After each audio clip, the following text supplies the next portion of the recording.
जय शिवराय मित्रांनो. आजचा जो काही व्हिडिओ आहे, ज्या लोकांना पुढील मान्सून संदर्भामध्ये चिंता वाटते त्यांच्यासाठी आहे. कारण की अनेक माध्यमं असतील, मोठ्या मोठ्या संस्था असतील, मागील 1 महिन्यापासून मान्सून कमी आहे, याउलट अल निनोचं सावट आहे किंवा दुष्काळ परिस्थिती आहे, या वक्तव्यावरती आजच्या डेटपर्यंत मेसेज येत राहिले. खरं तर आपला रिपोर्ट जो आहे तो 5 मार्चला येत असतो. पण आज त्या 5 मार्चच्या रिपोर्टमध्ये काय निघेल किंवा आपली भूमिका त्या रिपोर्टमध्ये काय असेल किंवा आजच्या तापमानाकडे पाहता उन्हाळ्यातील वातावरणाच्या अवकाळी रडाच्या नंतर पुढील मान्सूनचं चित्र पालटेल का, या संदर्भात आजच्या या व्हिडिओमध्ये आपण शेवटपर्यंत पाहूयात.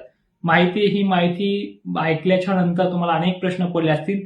त्या सुद्धा प्रश्नावरती ज्या मोहोर जो आहे त्याबद्दलही तुम्ही बोलताय, जे काही पारंपरिक दृष्टिकोनातून चाललं आहे याबद्दलही बोलणार आहोत. व्हिडिओ शेवटपर्यंत पहा आणि इतरांनाही शेअर करा.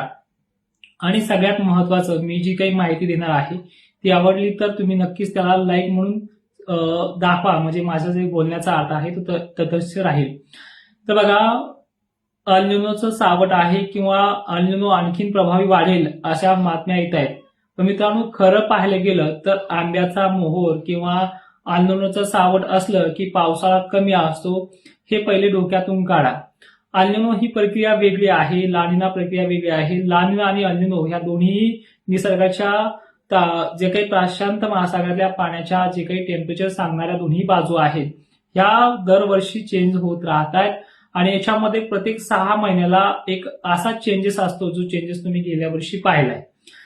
गेल्या वर्षी इतका पावसाळा पडेल, इतका पावसाळा होईल याची भनक एकानंही सांगितली नव्हती. याउलट चांगला पावसाळा आहे किंवा बरा पाऊस पडेल असं त्यामध्ये होतं. पण हे झालं कसं, हे सगळ्यांच्या निदर्शनात का नाही आलं, याचं एक मोठं कारण म्हणजे जागतिक वाढतं तापमान जे आहे हे पूर्णपणे निसर्गाला बदलून टाकते कोणत्याही क्षणी. आता आपण बोलूया थोडं ह्या जे काही आठवड्यातल्या अवकाळी संदर्भामध्ये. मी सकाळी तुम्हाला एक व्हिडिओ दिला, त्यामध्ये तटस्थ भूमिका अशी ठेवली की त्याची इन्सेंटिव्ही महाराष्ट्रापर्यंत कमी होणार आहे. आणि झालाच तो 10-5 गावांचा विषय आहे, जसं मागच्या वेळी पाचोऱ्यामध्ये 1-2 ठिकाणी झालाय. विषय तेवढाच आहे, संपूर्ण महाराष्ट्राला घाबरायची गरज नाही. ह्या फेब्रुवारी महिन्यात सुद्धा वातावरण 17 फेब्रुवारीलाही बिघडणार आहे, त्यानंतर 21-22लाही बिघडणार आहे. पण तितक्या पुरतच आहे, तो 1-2 दिवसाचा झटका आहे आणि तो काही मोजक्या गावांपुरता आहे. आता उद्यात मान्सून संदर्भामध्ये मित्रांनो, ह्या वर्षी उन्हाळ्यामध्ये तापमान खूपच हाय लेवलला जाईल. आता तो आकडा जर सांगितला तुम्हाला हसू येईल, पण तो मी सांगत नाही, कारण तो आपल्या ऍप्लिकेशनमध्ये इतर मित्रांना तो आपण सांगणार आहोत. तापमान 40 ओलांडणार आहे. 40च्या पुढे तो कोणता टप्पा गाठेल हे तुम्हाला सांगतोय. 40°C वरती आकडा ह्या वर्षी जाणार आहे ऐन तापमानाच्या दिवसांमध्ये, म्हणजे मार्च-एप्रिल महिन्यामध्ये. याच एप्रिल महिन्यामध्ये मात्र अवकाळीचं षड्यंत्र आहे. एक्झॅक्टली ज्या शेतकऱ्यांच्या हळदी वगैरे येतील त्यांना याचे पडसाद उमटतील आणि तो पुढच्या व्हिडिओमध्ये मी सुटसुटीत मध्ये सांगेल, कारण की हा व्हिडिओ मान्सूनवरती बोलण्याचा आहे. मान्सून चांगला का सांगतोय, मान्सूनचा विषय का आहे 2026चा. खरं तर 5 मार्चला याचा पूर्णपणे रिपोर्ट डाटा तुम्हाला मागच्या डिजिटल बोर्डावरती मी समजून सांगणारच आहे. पण मान्सूनची स्थिती मी चांगली का सांगतोय, मान्सून फक्त अल निनो आणि ला निनाच्याच ऍक्टिव्हिटी चांगला राहतो असं सुद्धा काही नाहीये. ठीक आहे, त्या अल निनो आणि ला निनाची जी काही प्रक्रिया आहे, अल निनो म्हणजे बाष्प पुरवठा अशा खंडात कमी करणं आणि ला निना म्हणजे जास्त करणं. पण याच्यापेक्षाही बाजू आपण जर पाहिल्या, एनजीओ असतील अनेक घटना आहेत, ह्या यंदा समुद्रामध्ये चांगल्या पद्धतीनं प्रभावी दिसतात. अनेक मॉडेलच्या बेसवरती जर हा अभ्यास केला तर ते दिसूनही येतो. पॅसिफिक महासागराकडनं बाष्प पुरवठा मिडियम जरी झाला, पण एनजीओच्या ऍक्टिव्हिटीमुळे हा प्रभाव अनेक राहू शकतो आणि असे एनजीओचे अनेक वेळेस लो प्रेशर बनणं वगैरे गोष्टी ह्या घडतायत. महाराष्ट्राचा जो काही भारताचा 3ही भाग आहे जो समुद्राने वेढलेला आहे, त्यामुळे अशा प्रकारचा पाऊस होणं शक्य आहे. भलेही तो 2025 या वर्षाची बरोबरी नाही करणार, कारण की 2025 ची बरोबरी करायला काही जाग्यावर तर 50 वर्ष लागली, 30 वर्ष लागली, 20 वर्ष लागली.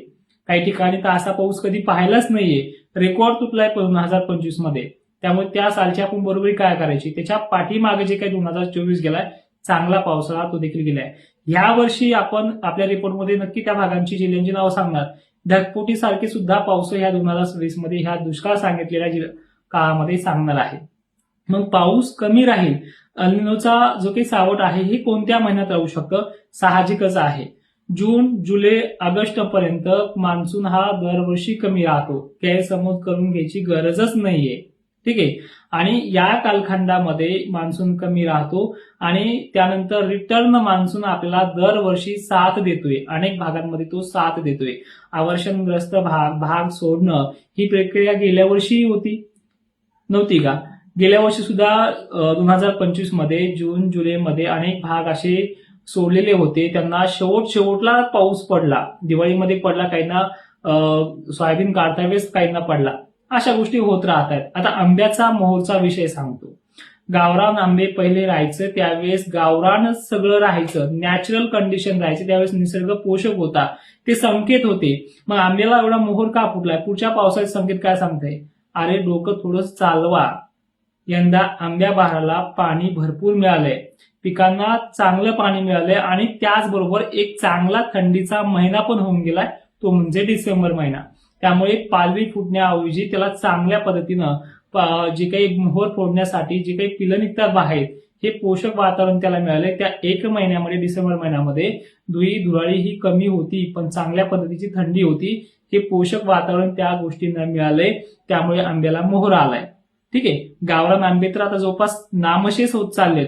हे संकरित आंबे केव्हाही फुटतात, काही आंबे तर 12ही महिने फुटतात. याचा अर्थ पुढच्याही वर्षी पाऊस कमी राहील का? तर असं काही नाहीये. सगळ्यात महत्वाचं आता विषय असा येतोय की ज्यावेळेस एल निनो असतो, मला एक म्हणायचंय, लांना गेल्या वर्षी आलता, त्याच्या अगोदर कोणता निना होता? 2023 ला सुद्धा बऱ्यापैकी पाऊस झाला होता, एवढाही दुष्काळ नव्हता. त्याही वर्षी आपलं धकलंय. मग ह्या वर्षी एवढं का चिंता व्यक्त करतायत की दुष्काळच आहे? कोणीतरी म्हणते, 2-4 जण कमेंटमध्ये की तुम्ही एकटेच पाऊस सांगताय, जास्त बरा पाऊस आहे. मी बरा सांगतोय, 2025 इतका आतीही सांगत नाहीये. 2024-25 इतकी त्याची मजल नाहीये, पण 2024 ला सुद्धा अनेक जणांचे पिकं वगैरे व्यवस्थित चालले होते, अशी कंडिशन आहे. आणि ह्या गोष्टी पूर्ण नकाशासह मागं दिसत असलेल्या डिजिटल बोर्डवरती तुम्हाला त्या समजून सांगणार आहे. माझ्याकडे सुद्धा बोर्ड आहे, ज्याला लाखो रुपये खर्च केलेत, पण ज्या लोकांना आपण बोलतोय, ज्या बोलण्यातून त्यांना समजतंय, अशाच भाषेत सांगणं म्हणजे आपल्या माणसाला सांगणं. मान्सूनचा आणि आंब्या मोहरचा फारसा काही महत्व नाहीये. त्यातल्या ज्या आंब्याकडे पाहून सांगतात ते आंबे वान देशी म्हणजे संकरित आहेत, त्यांची पालवी फुटणं साहजिकच आहे. ती टिकते किती ते पण बघा. यावर्षी एप्रिल आणि मे मध्ये अवकाळी आहे. मेचा फारसा मोठा अवकाळी टिकून राहणार नाही, पण एप्रिलचा अवकाळी बऱ्यापैकी टिकून राहील. अनेक काळामध्ये तुम्हाला मदत केली जाईल. जर अंदाज सध्या तुम्हाला थांबवायचे असतील तर मी थांबणार नाही.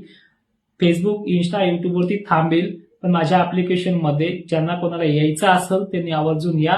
तिथे अंदाज मात्र रेग्युलर चालू राहतील. सप्रेम जय शिवराय. धन्यवाद.